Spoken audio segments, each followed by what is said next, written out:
Қазақстанда ең төменгі күнкөріс деңгейі өсті. 2022 жылдың қазан айында Қазақстанда өмір сүру минимумы 48,1 мың теңгені құрады.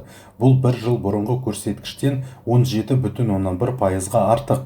Өткен жылы елде өмір сүру құнының жоғарылағаны плюс жылына 13,6% атап өтілген. Ең көп күнкөріс минимумы Маңғыстау облысында анықталды, 60,8 мың теңге, бір жыл бұрынғыдан 26,7%-ға артық. Екінші және үшінші қатарларды тиісінше Елорда 52,6 мың теңге және Алматы 51,5 мың теңге алды.